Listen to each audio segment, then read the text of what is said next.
Muy bien, empezamos con la clase del día de hoy. Vamos a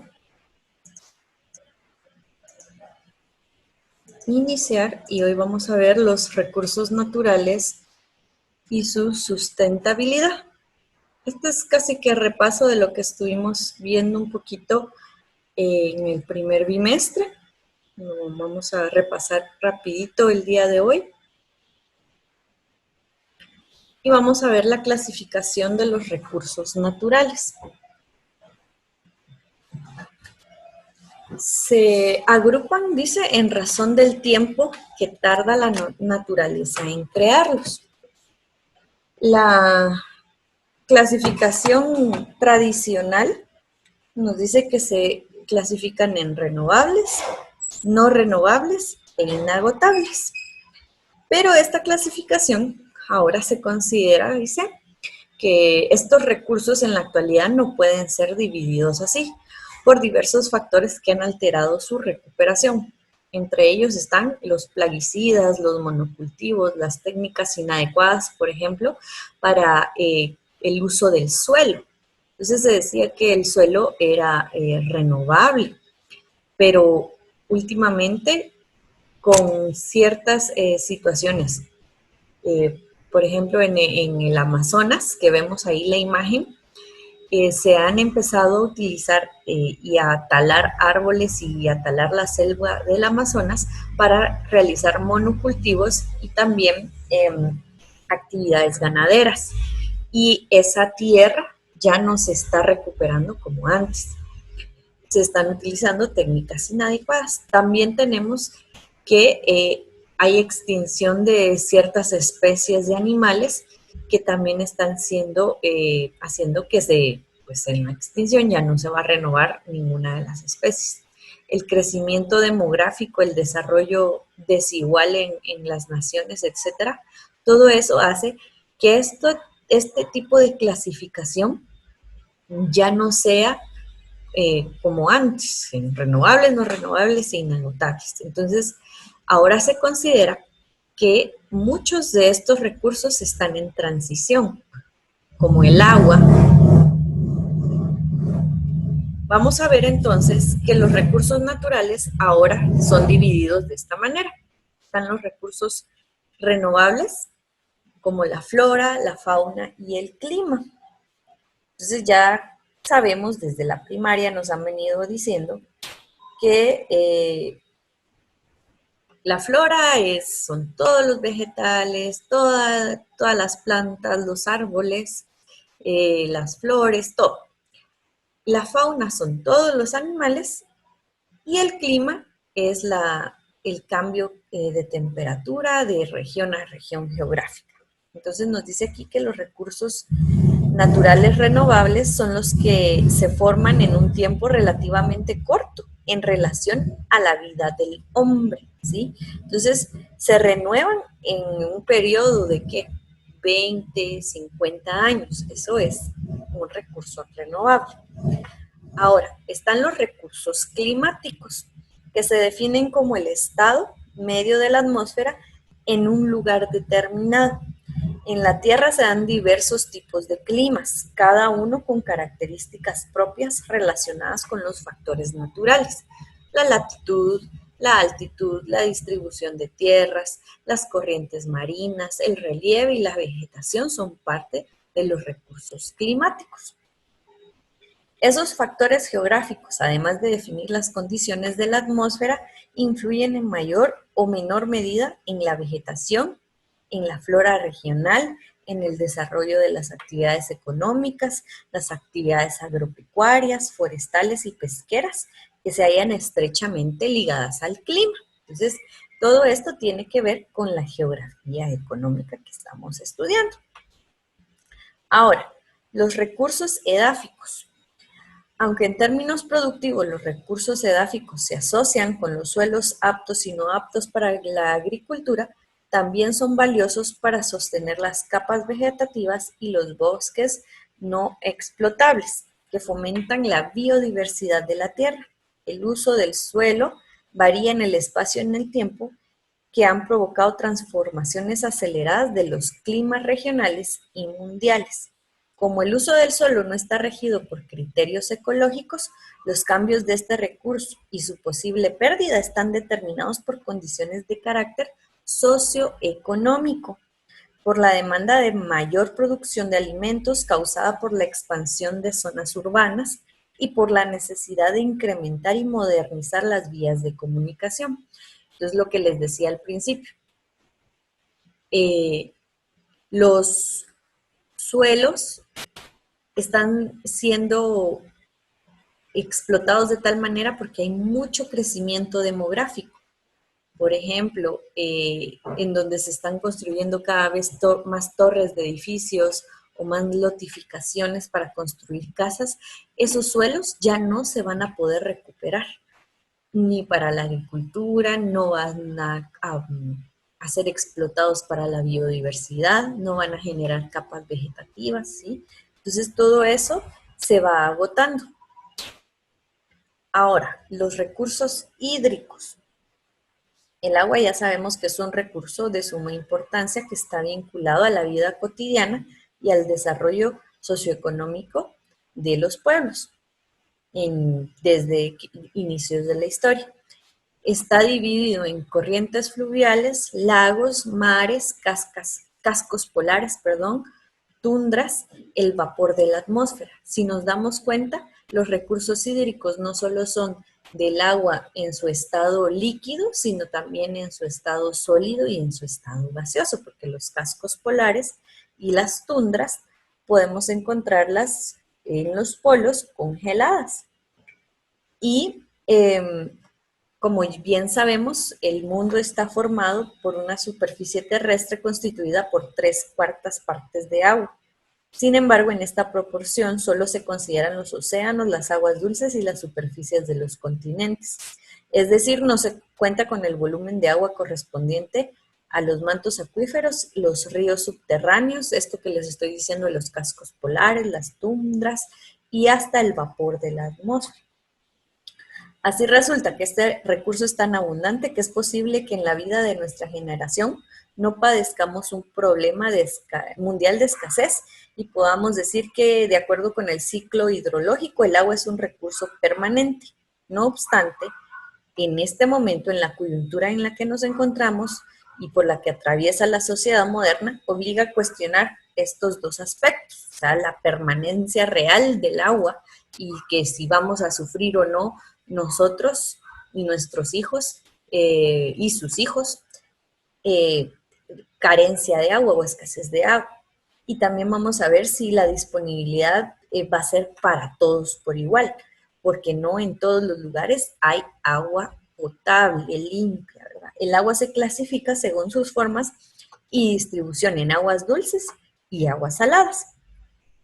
Las aguas dulces se localizan, como ya sabemos, en corrientes fluviales superficiales y subterráneas, o sea, los ríos, los lagos, las lagunas, y en la actualidad también se clasifican como tal el agua que se halla en los depósitos creados por el hombre para su almacenamiento durante largos periodos, o sea, como las presas o las represas. Su aprovechamiento va de lo más simple a lo más complejo, para su uso doméstico en cada vez más amplia gama de necesidades sociales, en una numerosa población concentrada en las zonas urbanas, como medio de transporte, tanto para el traslado de los recursos maderales como para el desplazamiento de la población. Entonces el agua o los recursos hídricos es uno de los recursos más utilizados en la economía mundial. Ahora, también podemos ver que el vapor del agua en la atmósfera, que se identifica como humedad ambiental, mantiene las condiciones climatológicas favorables para la vida en el planeta. Así hay un ambiente de ambientes húmedos o secos y pueden ser alterados por las talas inmoderadas de árboles que cambian la proporción de la vegetación, el suelo y la humedad. Lo mismo que para otra serie de factores, de los que el más importante es la contaminación atmosférica. O sea que el vapor en la atmósfera también nos ayuda un poquito a mantenerlos limpios. Entre las graves consecuencias de la contaminación atmosférica se encuentra la lluvia ácida que destruye el equilibrio de la naturaleza y constituye un peligro para la salud. Otro fenómeno que amenaza el equilibrio ecológico es la superficie del planeta. El efecto invernadero, que ya lo habíamos visto también en el trimestre pasado, causado por los cambios del uso del suelo y que es el resultado de la acumulación del dióxido de carbono, como ya sabíamos. Y las aguas saladas, pues son los mares, y allí nos da la densidad y la ubicación para bancos pesqueros, ¿verdad? Donde se hace la pesca. En Guatemala también se sobrevive mucho con la pesca. Tenemos gran cantidad de recurso hídrico y nos ayuda en nuestra economía. Ahora, los recursos forestales. Ya sabemos que es toda la flora y nos provee de innumerables elementos y sustancias de vegetación en una amplia geografía. En Guatemala también contamos con recursos forestales amplios y nos beneficia la altitud, también los recursos climáticos que tenemos, ¿verdad? La altitud, la distribución de tierras, todo eso. Los recursos forestales se dividen en selva tropical lluviosa, selva templado, bosque templado, y bosque deciduo templado caducifolio. ¿Qué quiere decir esto? Los arbolitos que en cada, o los bosques que en cada cambio de estación cambian sus hojas. Entonces hay arbolitos que de estación a estación, si es de verano a primavera, cambian la tonalidad de sus hojas. Y de primavera a otoño y luego a invierno, se caen sus hojas y luego en primavera y en verano vuelven a salir. Eso es el bosque deciduo templado caducifolio. Sí, tiene un nombre todo extraño, pero eso significa. Y entonces los bosques tropicales, dice que por su gran variedad de especies arbóreas, los productos que se obtienen de los bosques tropicales son muy variados. Estos productos son tanto de recolección como de extracción. Son de gran valor comercial, pero tienen también gran demanda de los productos de extracción, como el chicle, el caucho o la balata, así como las fibras que son trabajadas para la elaboración de diferentes objetos. O sea, que también en la economía el uso de los bosques tropicales es muy utilizado.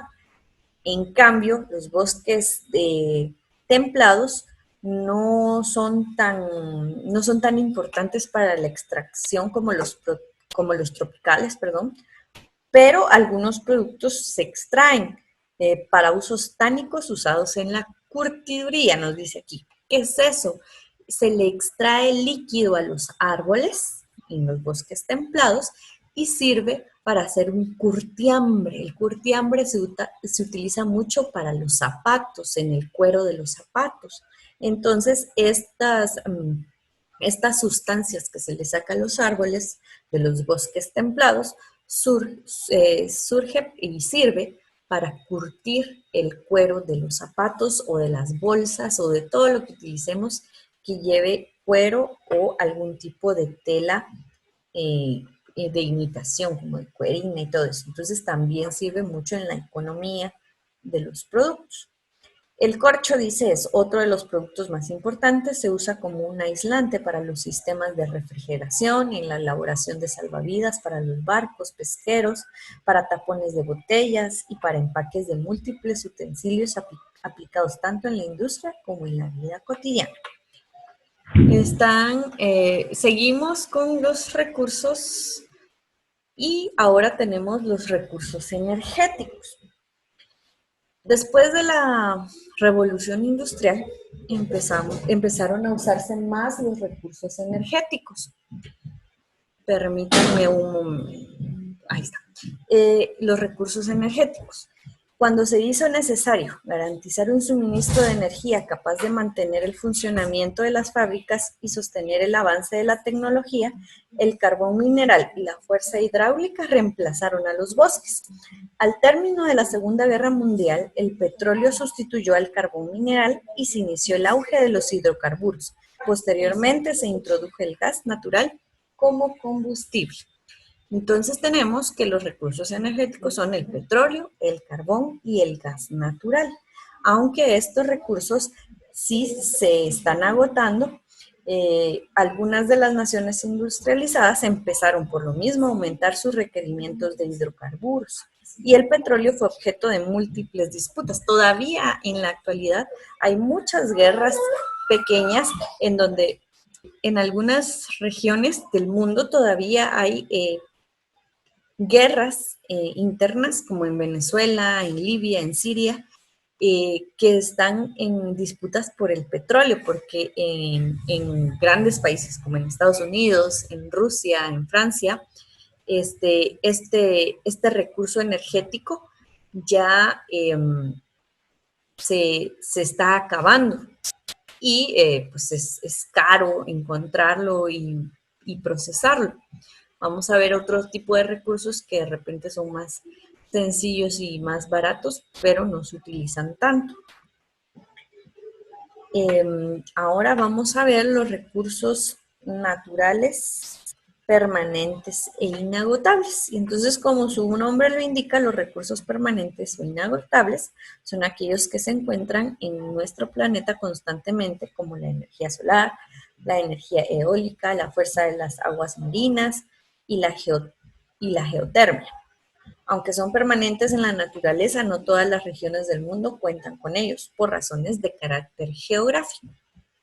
Por ejemplo, en Guatemala no contamos con energía geotérmica. Después vamos a ver ni energía eólica, porque nuestra geografía, nuestra latitud y nuestra altitud no da para mantener ese tipo de energía. Entonces, la energía eólica es aquella que produce la fuerza del viento. Ya varios de ustedes lo saben.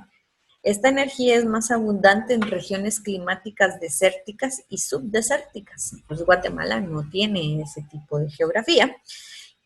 Por ejemplo, en las laderas de las montañas y en las costas, en donde parece ser más viable su aprovechamiento. La fuerza del viento en Guatemala no es capaz para mantener energía eólica como tal, o todo el tiempo. La energía solar es un recurso que se ha concentrado con mayor atención por las investigaciones recientes, por ser una fuente de energía más abundante. La Tierra recibe diariamente 10,000 veces más energía solar que de la que podemos consumir a nivel mundial. Imagínense, sería muy bueno poder tener energía solar todo el tiempo, sería muy barato tenerla. Se espera que en un futuro no muy lejano, los autotransportes se impulsen con energía de origen solar, lo que representaría una solución a los graves problemas de contaminación y además ayudaría a terminar con las disputas por los energéticos derivados del petróleo. O sea que si las grandes potencias, los bancos mundiales y las empresas grandes que comercian con petróleo dejaran de pelear y se pudiera utilizar energía solar o eólica, bajarían los costos de la vida mucho y nuestro transporte, o sea, todos podríamos de repente tener un transporte pequeño y muy barato, o hasta gratis casi, por la energía del sol. Ahora, la energía geotérmica es la que surge del interior de la Tierra en forma de calor, en geysers, aguas termales, fumarolas y solfataras, que son características de las áreas volcánicas. Existen tres tipos de yacimientos: los de baja temperatura, hasta los de 180 grados, los de alta temperatura, que son superior a los de 180 grados, y las rocas calientes. En Guatemala, por ser un país de volcanes, creo que somos el país que más volcanes tiene en el mundo, sería bueno tener la energía geotérmica, pero, hay un pero, este recurso es demasiado caro para consumirlo. Dice, este recurso tiene un enorme potencial, pero su obtención requiere de la aplicación de una tecnología muy avanzada y se presentan problemas de corrosión en las instalaciones y de posibles emisiones de gases tóxicos que contaminarían el ambiente. Actualmente esta energía se explota para generar electricidad en México, Estados Unidos, Italia, Nueva Zelanda e Islandia. Entonces nosotros podríamos tener el recurso, pero no tenemos la tecnología necesaria para tener energía geométrica, les puse ahí, pero es geotérmica, perdón. Ahora, los recursos naturales en transición son aquellos que siendo renovables se encuentran en una situación muy crítica debido a la indiscriminada explotación y a su mal uso, lo que en algunos casos dificulta su recuperación en un medio plazo y en otros pone en peligro su existencia. Los recursos que en la actualidad se consideran dentro de esta categoría son el suelo, el agua y diversas especies animales. Lo que les decía al principio, hay bosques así o selvas como la del Amazonas que están ya tan erosionadas que más o menos se recuperaría esa tierra en unos 200 años. Y como nos decía al principio, un recurso renovable es mientras los hombres de esa generación están sobre la tierra, o sea, 20, 50 años. Ahí se considera renovable, pero 200 años, 500 años, aunque sí se regenere, no va a ser en el tiempo de una o dos generaciones, sino que son muchas más. Y entonces ahí se considera como un recurso perdido o no renovable. Entonces, una de las consecuencias de que estos recursos naturales que antes se consideraban renovables, ahora estén en un periodo de transición, es a causa de la contaminación. Y como sabemos que la contaminación es una alteración nociva física o química que sufren los componentes de la naturaleza. Esta alteración obedece a diversos factores, entre ellos los desechos de progreso tecnológico, los residuos de una sociedad de consumo y la concentración de la población en las ciudades. Hay dos tipos generales de contaminación, que son de las aguas, los suelos y el aire. Son tres tipos, perdón, agua, suelo y aire. ¿Por qué estamos viendo estos temas? Porque el tema anterior era la crisis capital. Parte de la crisis que estamos viviendo es esto mismo, que los recursos naturales, debido al consumo desmedido por causa del capital y por causa de la globalización, eh, dan como consecuencia la contaminación, el calentamiento global, el efecto invernadero y todos estos recursos que antes eran renovables o inagotables, pues ya no están siendo tan inagotables, se nos están acabando y ya no podemos recuperarlos como los animales. Varios animales en los últimos 15, 20 años han desaparecido. Y con esta crisis que estamos viviendo actualmente, que es la del COVID, hemos visto en noticias que algunos animalitos han empezado a aparecer otra vez porque están tan escondidos del hombre que hemos pensado que están extintos. Obviamente casi extintos porque hay muy poquitos y los poquitos que quedan prefieren esconderse lo más posible para poder sobrevivir. Entonces se puede decir que también están en un periodo de transición, en ver si terminan de extinguirse o empiezan a recuperarse. Muchos dicen que esta eh, situación que estamos pasando es por lo mismo de que la Tierra quería tomarse un respiro y pues renovar los recursos que tenemos, ¿verdad? Creo que no están tan fuera de la realidad y que tiene un poco de verdad decir eso, ¿verdad? De que ya eh, la Tierra necesitaba un respiro de nosotros, que dejáramos de estar contaminando y consumiendo tanto. Y pues la única solución es tener políticas como decíamos en el tema anterior, que, que ayuden al planeta, a los ciudadanos de cada país y que se termine con la pobreza y eh, con la contaminación tan desmedida. Muy bien, ¿alguien tiene alguna duda?